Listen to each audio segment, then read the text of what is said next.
ಒಂದು ಸುಂದರವಾದ ಮೋಟಿವೇಶನ್ ಕತೆ ಹೇಳುತ್ತೇನೆ ಕೇಳು. ಮನಸ್ಸಿಗೆ ತುಂಬ ಹತ್ತಿರವಾಗುತ್ತೆ. ಎರಡು ಕಲ್ಲುಗಳ ಕತೆ ಇದು. ನಮ್ಮ ಜೀವನಕ್ಕೂ ಅನ್ವಯಿಸುವುದು.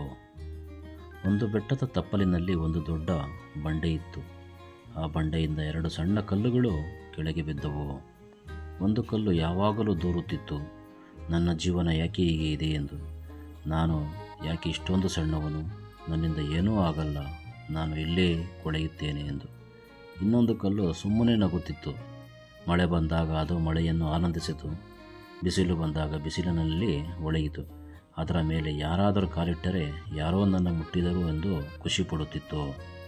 ಕೆಲವು ವರ್ಷಗಳ ನಂತರ ಆ ದಾರಿಯಲ್ಲಿ ಒಬ್ಬ ಶಿಲ್ಪಿ ಬಂದನು. ಅವನು ದೂರುವ ಕಲ್ಲನ್ನು ನೋಡಿ, ಇದು ತುಂಬ ದುರ್ಬಲವಾಗಿದೆ, ಒಡೆದು ಹೋಗಿದೆ ಅಂತ ಬಿಟ್ಟನು. ಆದರೆ ನಗುವ ಕಲ್ಲನ್ನು ಕೈಗೆತ್ತಿಕೊಂಡು ಅದನ್ನು ಎಚ್ಚರಿಕೆಯಿಂದ ಕೆತ್ತಿ ಅದರಿಂದ ಒಂದು ಸುಂದರವಾದ ದೇವರ ವಿಗ್ರಹವನ್ನು ನಿರ್ಮಾಣ ಮಾಡಿದನು. ಈಗ ಜನರೆಲ್ಲ ಅದೇ ವಿಗ್ರಹದ ಮುಂದೆ ಕೈ ಮುಗಿದು ನಿಂತಿದ್ದಾರೆ. ಆ ದೂರುತ್ತಿದ್ದ ಕಲ್ಲು ಇನ್ನೂ ಅದೇ ಸ್ಥಳದಲ್ಲಿ ಅದೇ ಧೂಳಿನಲ್ಲಿ ಬಿದ್ದಿದೆ. ಯಾರೂ ಅದನ್ನು ನೋಡುವುದೂ ಇಲ್ಲ, ಅದರ ಬಗ್ಗೆ ಮಾತನಾಡುವುದೂ ಇಲ್ಲ. ಈ ಕಥೆಯ ಅರ್ಥ ಏನು ಗೊತ್ತಾ? ನಮ್ಮ ಜೀವನ ಕೂಡ ಈ ಎರಡು ಕಲ್ಲುಗಳ ಥರನೇ ಇದೆ. ಪರಿಸ್ಥಿತಿ ಇಬ್ಬರಿಗೂ ಒಂದೇ ಇರುತ್ತೆ, ಆದರೆ ದೃಷ್ಟಿಕೋನ ಬೇರೆ ಬೇರೆ ಇರುತ್ತೆ. ದೂರುವವನು ತನ್ನ ನೋವನ್ನೇ ದೊಡ್ಡದು ಎಂದು ಭಾವಿಸುತ್ತಾನೆ.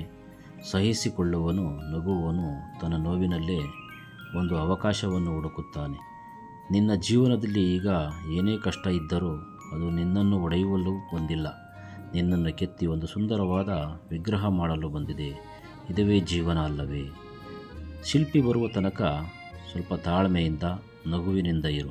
ಏಕೆಂದರೆ ದೇವರು ಯಾವಾಗಲೂ ಒಳೆಯುವ ಕಲ್ಲನ್ನೇ ಆರಿಸಿಕೊಳ್ಳುತ್ತಾನೆ, ದೂರುವ ಕಲ್ಲನ್ನಲ್ಲ.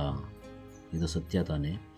Thanks for watching my YouTube channel. ನಿಮ್ಮ ಅನಿಸಿಕೆ ಅಭಿಪ್ರಾಯಗಳನ್ನು ಕಾಮೆಂಟ್ ಮಾಡಿ, ಹಾಗೆ ಸಬ್ಸ್ಕ್ರೈಬ್ ಮಾಡಿ. ಈ ವಿಡಿಯೋ ಇಷ್ಟವಾದರೆ ಲೈಕ್ ಮಾಡಿ, ಹಾಗೆ ಶೇರ್ ಮಾಡಿ. ಧನ್ಯವಾದಗಳು.